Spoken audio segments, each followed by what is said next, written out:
Chapter 3 Off the Beaten Track. Wat Nong Pa Pong. Inspiring are the forests, in which worldlings find no pleasure.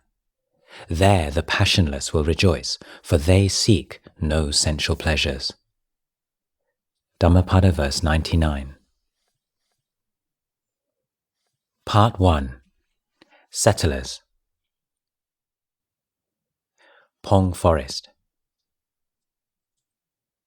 The monastery's official title is Wat Nong Pa Pong, but on all but the most formal occasions, it is referred to as Wat Pa Pong.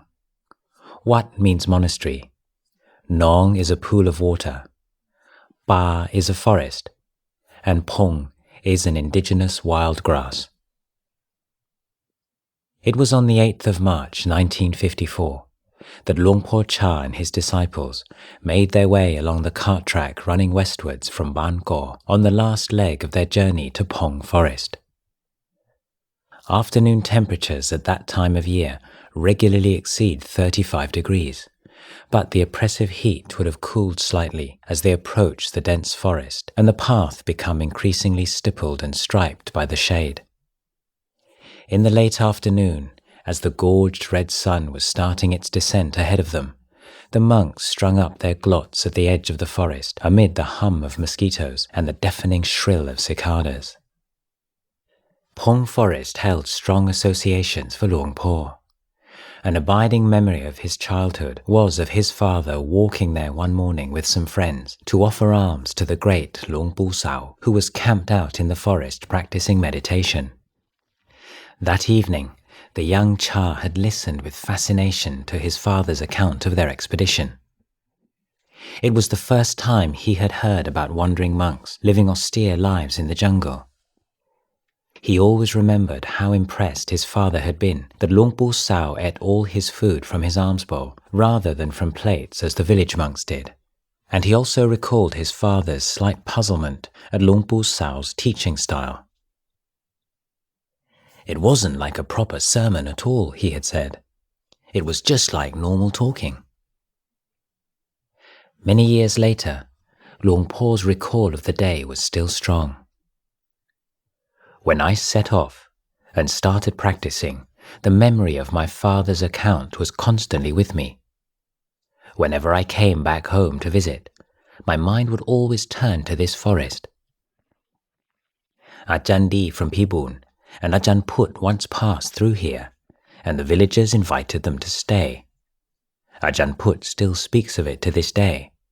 Ajahn Di said, "This isn't our place. We can't stay. It won't be long now, and the owner will arrive." The following morning, after finishing their daily meal, the group of monks entered the thickly tangled forest for the first time.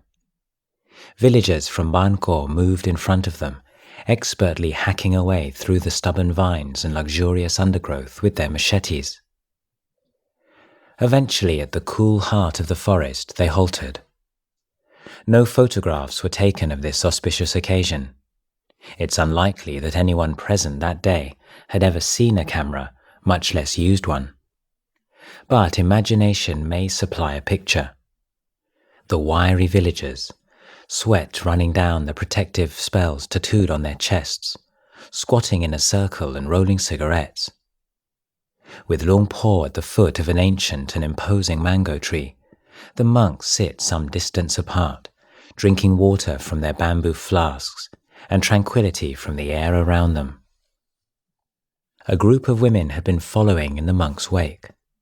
They soon joined their menfolk in methodically removing all the vines, stumps and thorns in the neighborhood of the old mango tree. Clearing land was work at which the villagers were adept, and a central open area soon started to take shape amongst the larger shade-bearing trees, creating a neat, stately, almost park-like atmosphere in the middle of the thick and matted jungle that surrounded them. At the foot of some of the larger trees beyond the edge of this area, small squares of land were cleared for the monks to set up their glots. The monks themselves, forbidden by the Vinaya to dig the earth or destroy plant life, helped by dragging the cut branches into the forest and sweeping the cleared areas. There was a break at midday for the villagers to eat their lunch. Sticky rice and fermented fish brought from home and fresh forest leaves gathered along the way. Then, with the sun overhead, filtering down between the large patches of shade in bright, hot pools, it was back to the steady rhythm of the work.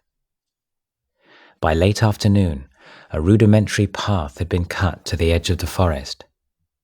After taking their leave of Luang Por, the lay people made their way along this new path for the first time, hurrying a little in order to reach their homes before dark. In the heart of the forest, as darkness set in, the monks in their glots sat in meditation. Early one morning, a few days later, a group of volunteers from Ban Ko and Ban Klang arrived to build huts for the monks and expand the open area. They brought with them sections of thin yakha thatch for the roofs and cut the main posts and beams from the trees around them. The men deftly split bamboo into long strips to weave into floors, while the women attached large, dry chat leaves to bamboo frames for the walls. 4 huts were completed by the evening. Simple dwellings, but sufficient for the monks' needs. The flimsiness of these shelters could not conceal their significance. The creation, in the space of a day, had transformed the monks' presence in the forest from that of respectful guests of its peace and shade into settlers. Pong Forest, the monks' new home, possessed a certain notoriety amongst local people. In former days, the now dry freshwater pool towards its northern end had attracted many wild animals, including tigers and elephants. Adding to the forest's daunting reputation was the widespread belief that a harsh and vengeful guardian spirit had vowed to protect it from human intrusions. Luang Por, who was generally very forthright in his criticism of baseless superstition, did not counter this belief. On the contrary, he frequently referred to the spirit by name, Po Dang. He once explained to some guests, "When I first came to stay here, it was a hard place to live. There were none of these buildings you see now, nothing but forest. It goes without saying that there were no roads, and coming in and out was very difficult. The local farmers lived a long way away. They didn't dare to come into the forest because the guardian spirit here was so fierce. This spirit was once an elephant herder who would often pass through the forest on his expeditions to capture elephants and would water them at the pond on the way back. In the end, he settled down here to look after the forest, and it's thanks to him that by the time I came to live here, there was still some of it left. Otherwise, it would probably all have been cut down long ago. A number of years ago, some villagers from Ban Bok and Ban Pung did clear a patch of land and plant some rice and vegetables, but all of them came to an unfortunate end. People who have come in and cut down trees have tended to die from mysterious causes. Wild potatoes grow abundantly in the forest, but nobody's dared to touch them. It was only after I'd come to live here that people started to farm more closely to the forest edge. Strange visions. The full moon day of March marked the first observance day since the monks' arrival in the forest. About a dozen lay people came to spend the day and night chanting and meditating with the monks. At 7 o'clock, the evening chanting completed, and the last light of the day fading away, Luang Por began to expound the Dhamma, his voice energetic and compelling. As the words flowed more and more surely, his form was illuminated by the rays of the newly risen moon. Then, quite without warning, arrested in full spate, Luang Por suddenly fell silent. Many of his listeners found their eyes jerking open in surprise to be greeted with the view of their teacher sitting in the moonlight, as still and composed as a Buddha image. After a few moments, he spoke to them. "Everyone, just sit calmly. If anything strange occurs, there's no need to be alarmed." And then, without further explanation, he resumed his discourse. A few minutes later, a bright light like a comet appeared in the sky to the northwest.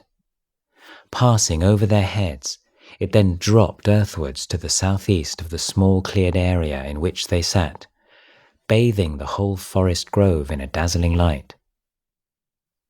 Despite the forewarning, monks and lay people were profoundly thrilled at what they saw as an auspicious portent for the new monastery.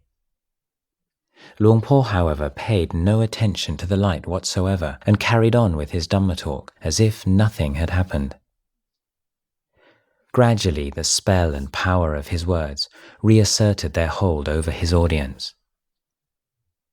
Luang Por was never to refer to this matter again.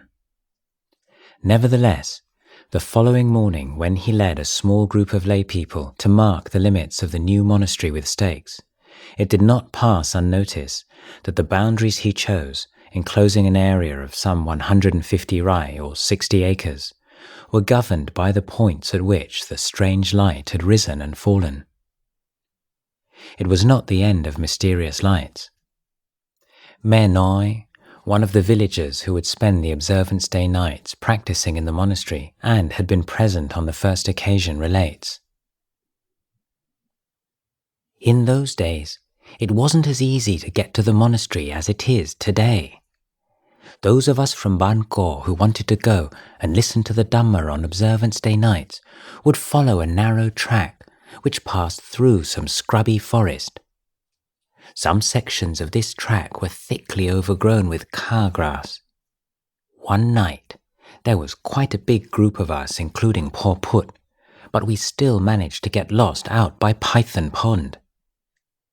Just as we were standing there, discussing which way to go, we saw a bright light hovering over the tips of the large mango tree, and we headed into the forest towards it.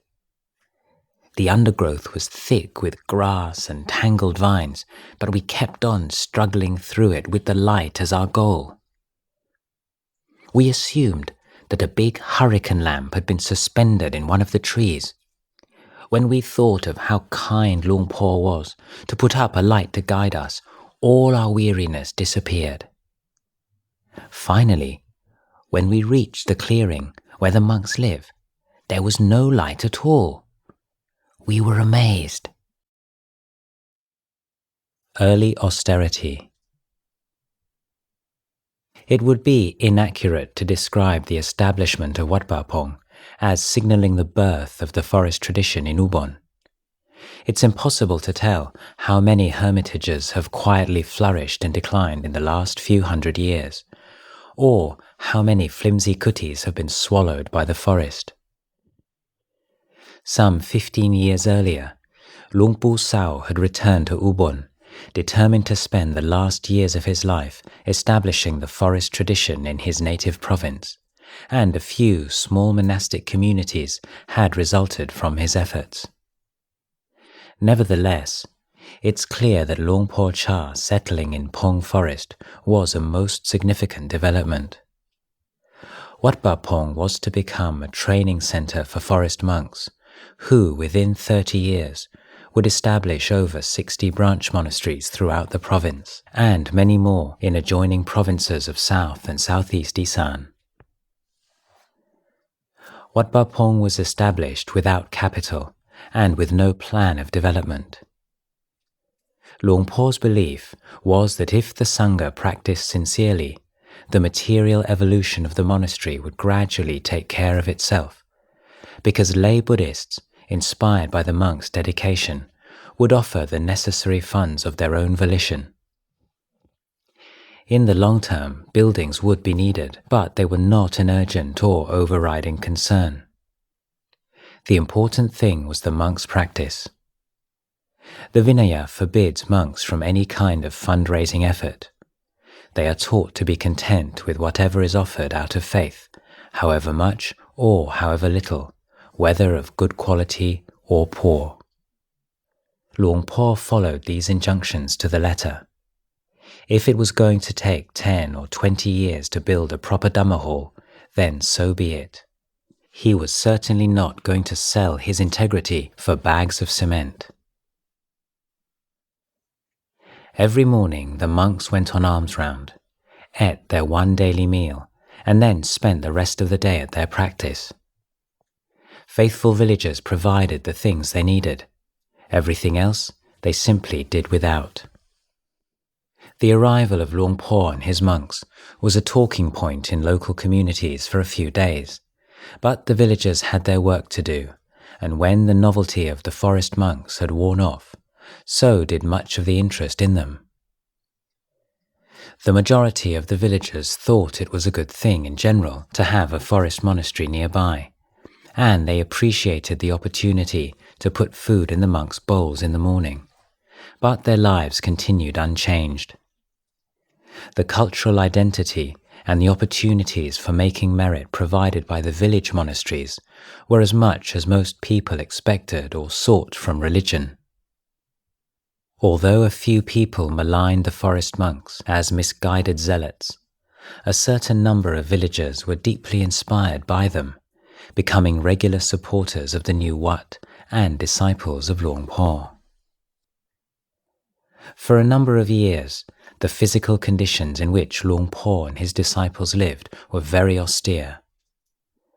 The gap between their standard of living and that of the people in the villages surrounding the monastery was not, however, a large one. "Find in the morning, eat in the evening" is a Thai idiom that well expresses the poverty of most inhabitants of rural Ubon in the mid-1950s. If the monks had little to eat with their daily ball of sticky rice and patched their robes until they fell apart, the local villagers were hardly better off. Cash or disposable income was still in short supply. What little money people did have was kept aside for times of illness. If they had a few spare coins for merit-making, their first obligation was to support their local village monastery. For these reasons, funds for the material development of Wat Pa Pong were slow to appear. It was not considered a problem. There was no standard length of time laid down for building a monastery. If money was offered, some construction work could take place. If not, it didn't. Requisites. The monks had 3 main robes made of thick cotton, supplemented by 1 or 2 angsas, shoulder cloths, and bathing cloths. The upper robe, or jivon in Thai, and the lower robe, the sabong, if looked after and patched as they began to wear thin, could last for 3 or 4 years, and the double-layered outer robe, the sanghati, much longer. Both larger robes could double as blankets at night. Bedding consisted of a rattan mat and a folding wooden pillow that the monks usually made themselves. Their other requisites consisted of a glot, a shoulder bag, a sitting cloth, water filter, needle and thread. They had no footwear. Candles and matches were hard to come by. Water for drinking and general use was drawn from a well. To make fire, as Luang Por described, you'd stuff kapok into a length of bamboo, leaving one end open with half a lemon skin as a lid. Then you'd strike the flint to get a spark and light the kapok in the tube. Walking around at night was dangerous.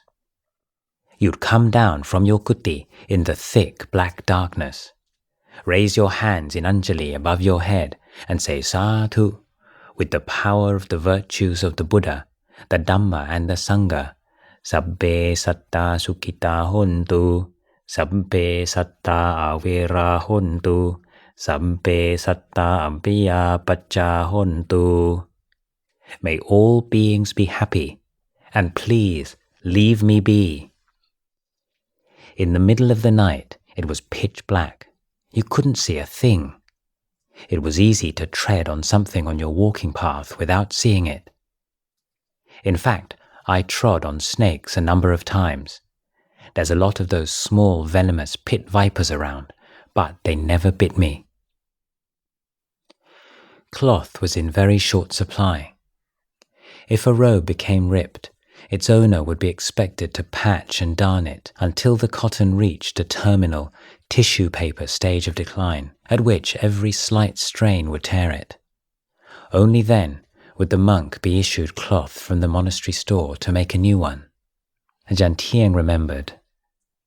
For the first 3 or 4 years we sewed by hand. Sometimes, after cutting the cloth for a robe, the whole Sangha would sit down and help with the sewing.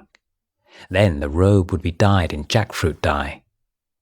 By the time it was finally ready to be worn, a couple of months had passed. Making the full set of 3 robes was no easy thing. To get enough dye, you had to keep the wood chips boiling on the fire for hours and hours. That is, if you could get hold of any cloth to make the robes to dye in the first place. Bowl covers we had to crochet ourselves. It was difficult. If there had been as many monks as there are these days, I don't know how we would have managed. It was hard, but Luang Por kept it all going. Alms food. Alms food was basic at best. Usually the monks would return from alms round with little more than sticky rice. Only rarely would there be a few bananas or dried fish to augment it. The Isan tradition, especially in the countryside, was to make alms round an almost ritual offering of rice, and then afterwards to take side dishes to the monastery. Known in Thai as gap khao, which means literally with rice, curries, fruit, sweets, edible leaves, etc. would be offered to the monks at mealtime. It was a custom that maintained a close daily relationship between the Sangha and the laity, but it was not a system that worked so well when the monks lived a long walk away from the village. Although few people could find time to go to Wat Ba Pong in the morning, they were slow to change their almsgiving habits. Plain rice was still the most common offering on alms round. Consequently, as they returned from the villages, the novices, unhampered by the Vinaya rules that prohibited the monks from destroying plant life, would stop to pick edible leaves from the trees by the path. These leaves, dipped in chili sauce, would relieve the monotony of the heavy, sticky rice. 4 women, Luang Por's mother, Mae Pim, and 3 other elderly villagers came to live in the monastery in that first year, and they tended a herb garden to supplement the alms food. Mechi Bunyu Pimwong, who arrived a few years after the Mechi community was established and went on to become the senior nun, remembers the hardships of those days. The food that was left over from the monks would be distributed amongst the Mechis. However much that might be, there was never any left over. If the monks got nothing, then we would go without as well. We'd never try to procure food from elsewhere. Sometimes there would be an invitation for the monks to eat in a layperson's house, and there would only be 2 or 3 monks left to go on alms round. There were 10 of us. After we'd shared out the rice, each of us would be left with a ball the size of a lemon, and so that's how much we'd eat. There was nothing to go with it, but we knew how to get by with plain rice. One time, I remember the monks came back from alms round with 3 bananas between them. Luang Por had one of the monks cut them into thin little slices and distribute them. That day, those 3 bananas fed the whole community. To hungry young monks, the daily meal consisting of a ball of sticky rice with a dab of chili sauce and not much else could still be delicious. Ajahn was one whose appetite was never blunted by the frugality or monotony of the food. Until the end of his life, he cherished the memory of looking up from his bowl one day to see Luang Por's eyes upon him. Self-conscious, he stopped eating, painfully aware of how much he had been enjoying his meal. But his embarrassment subsided in an instant. He realized that the look on Luang Por's face was not disapproval. The heedless disciple was not about to be scolded for gluttony. What Ajahn remembered seeing in Luang Por's expression that day, he said, was the warm, generous smile of a father watching a ravenous son tucking in after a hard day's work in the field. Luang Por said of those days, "I never sat around wasting my time trying to think up ways to get hold of this or that kind of food. As far as I was concerned, plain rice was enough to survive on, and that went for the people that had the faith to come and practice here as well, Ajahn, Ajahn Tieng, Ajahn Sinun, and the rest.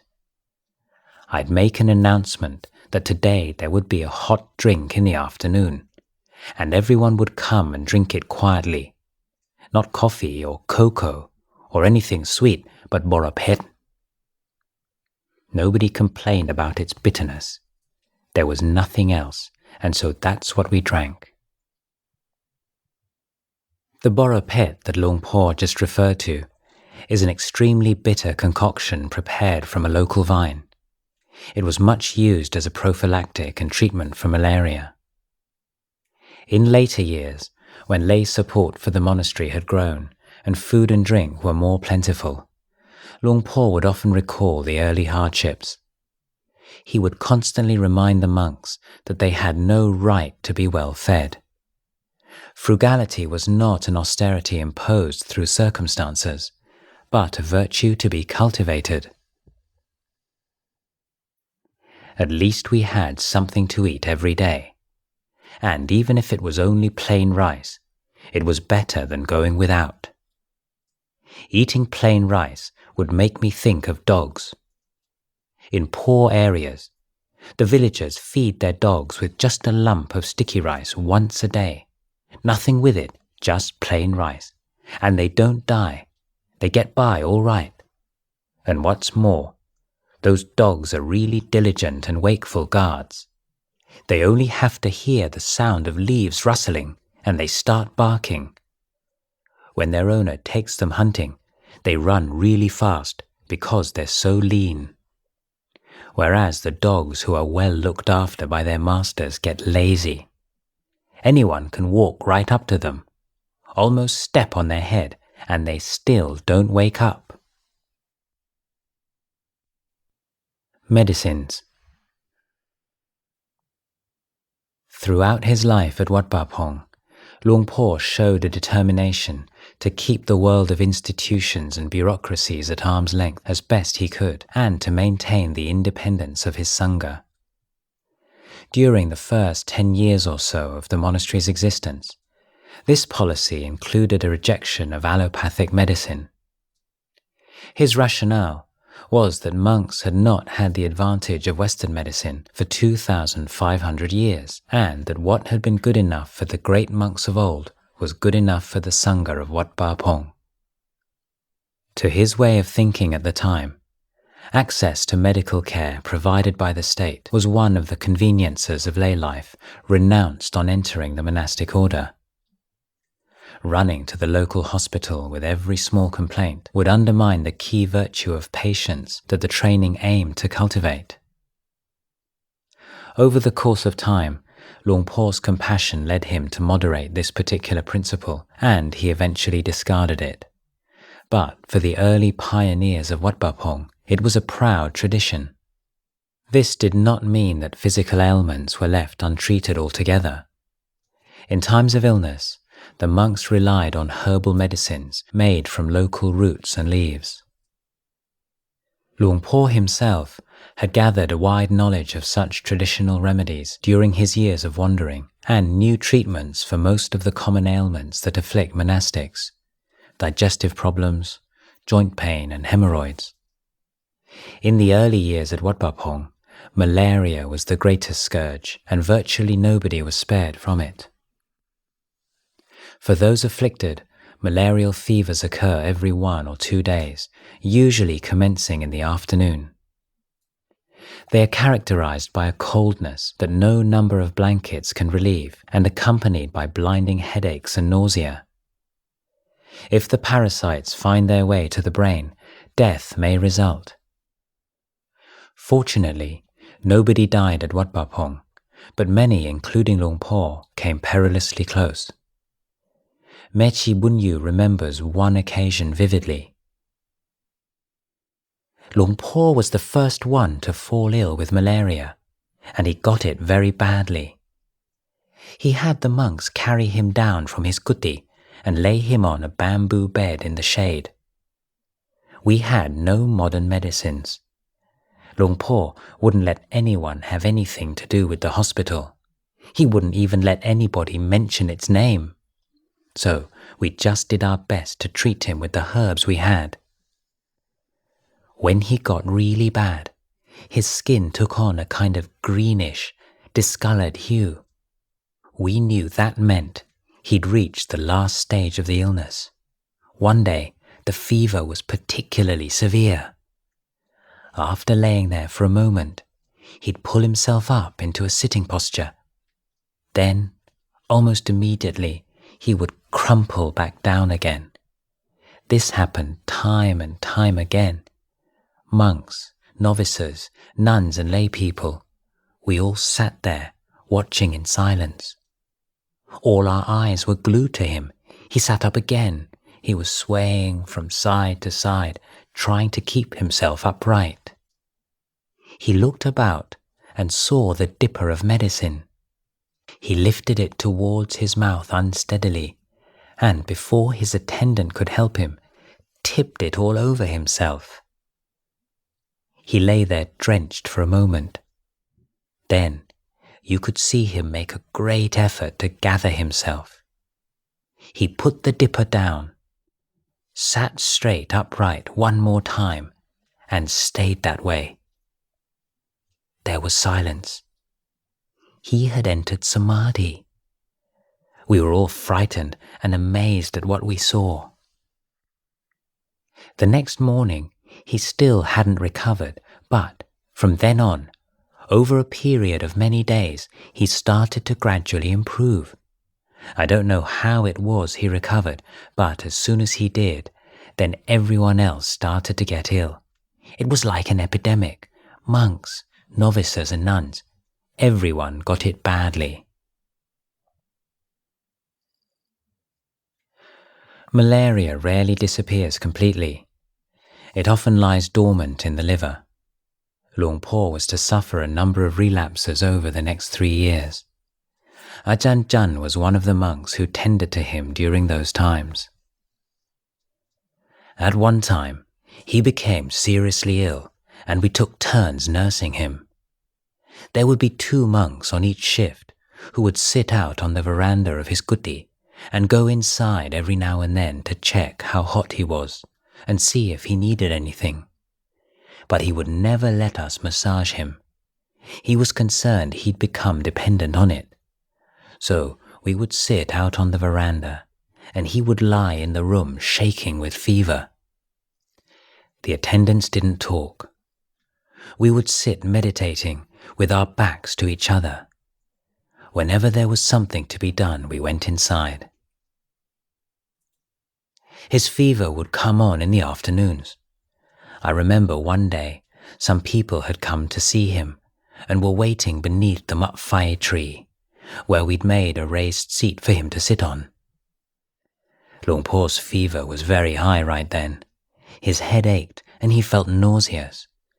But when we told him he had guests, he just got up, put on his robe, and went down to welcome them as if nothing was the matter. The fever gave him bad constipation. Finally, one day he called me over. "Ajahn, come and have a look at this." I walked over to where he was standing. He pointed to a leaf that he'd put down on the ground by the side of him and said, That's why I've been so constipated." I looked down. In the middle of the leaf was something that looked like a small rock. It was a lump of his excrement. The medicine used for malaria was prepared from boropet. The making of boropet infusions became one of the daily duties of the nuns. Mechi Bunyu recounts the method. You'd finely chop the vine, a foot-long section for each person, pound it into a mush, and then strain it through a thin cloth into a glass of water. That would give you a thick liquid. Then you'd have to hold your breath and knock it back. Luang Por's attitude to illness was uncompromising. The monks in those days knew how to endure. No matter how ill they were, they would refuse to go to the hospital. I myself had malaria for 3 years and never went to the hospital once. I just struggled with it here. How did I treat it? I boiled boropet and drank it with salt or some more. It worked really well. It just wasn't very pleasant, that's all. It was difficult on the body, but if you haven't reached your time, you won't die. There was no medicine in those days. If anyone got malaria, I'd encourage them, endure it. Meditation monks must be fearless. If any of you die, I'll see to the funeral myself. If I die first, then all of you can cremate me. Don't hold on, it's suffering. That's how we talk and admonish each other. There was no discouragement or despair. The monks were really brave, courageous, capable. I had no concerns that any of them would be cowed by such things. As Ajahn remembered it, Luang Por's treatment of sick monks was gentler than his rhetoric. Luang Por was very tough. He used to say, "If you're not dead, then make it good, and if it's no good, then let it die." Even so, whenever one of the monks or novices became ill, he would always give them special attention and be particularly kind to them. If someone was too ill to come out for the meal, he would put food aside for them himself. He would go and visit them regularly at their kuti and ask how they were. If their spittoon was full, he'd take it away and wash it out. After that, he would sweep around the kuti and then inspire them with Dhamma teachings. We didn't have much in the way of medicine, only local herbs, but he gave the best that he could, encouragement in the practice.